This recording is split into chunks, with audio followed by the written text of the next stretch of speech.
সরকার গঠনের ৩ মাস না পেরোতেই ফের ফেসবুকের প্রোফাইল লাল করতে শুরু করেছে একদল আন্দোলনকারী। কিন্তু কেন? তাদের গঠিত অন্তর্বর্তীকালীন সরকারই তো এখনো ক্ষমতায়, তাহলে কাদের বিরুদ্ধে এই ক্ষোভ? এসব প্রশ্ন থেকে একটি বিষয় পরিষ্কার হচ্ছে, আর তা হলো অন্তর্বর্তীকালীন সরকার ও বৈষম্য বিরোধী ছাত্র আন্দোলনের মধ্যে দ্বন্দ্ব প্রকট আকার ধারণ করেছে। কিন্তু কেন?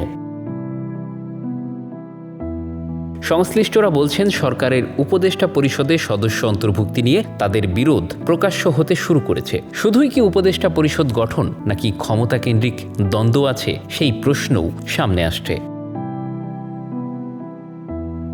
জবাবে বৈষম্য বিরোধী ছাত্র আন্দোলনের সংগঠকরা বলেছেন, উপদেষ্টা নিয়োগ সহ অন্তর্বর্তীকালীন সরকারের বেশ কিছু কার্যক্রম নিয়ে তাদের কাছেও প্রশ্ন রয়েছে।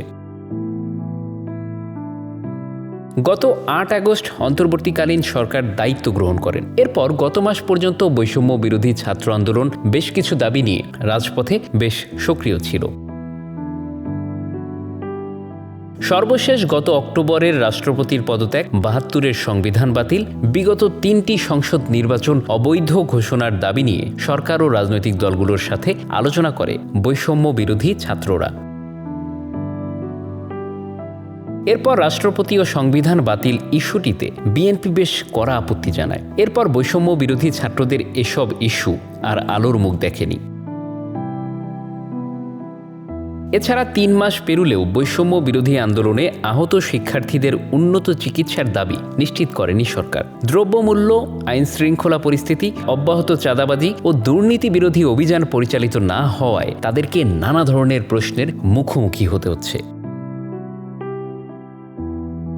এছাড়া সরকার গঠনের পর বেশ কিছু সিদ্ধান্ত সাধারণ জনগণকে ছাত্রদের থেকে দূরে সরিয়ে দিয়েছে। ছাত্র নেতারা বিভিন্ন এলাকায় তোপের মুখে পড়তে হচ্ছে। মূলত এরপর থেকেই অন্তর্বর্তীকালীন সরকারের কাছে কিছুটা দূরত্ব দেখা গেছে বৈষম্য বিরোধী ছাত্রদের।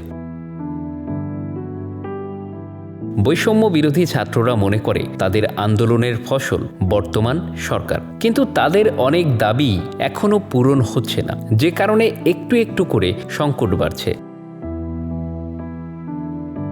সংগঠনের আহ্বায়ক হাসনাত আবদুল্লাহ বিবিসি বাংলাকে বলেন, সরকারের পক্ষ থেকে গত ৩ মাসে আমরা অনেক আকাঙ্ক্ষার প্রতিফলন পাই নাই। আমরা যেখানে মুজিববাদের বিরুদ্ধে অবস্থান নিয়েছি, সেখানে আমরা দেখেছি মুজিবের ছবিকে পেছনে রেখে শপথ নিচ্ছে সরকার। মুখ্য সংগঠক মিস্টার মাসুদের মতে, গত ৩ মাসে সরকারের অনেক উপদেষ্টাই তাদের উপর অর্পিত দায়িত্ব সঠিকভাবে পালন করতে পারেনি, যেটি নিয়ে সাধারণ মানুষের মধ্যে সমালোচনা রয়েছে। ছাত্ররা বলছেন, এসব ইস্যুতে তারা যখন মানুষের মুখোমুখি হন, তাদেরও নানা প্রতিবন্ধকতার মুখে পড়তে হয়।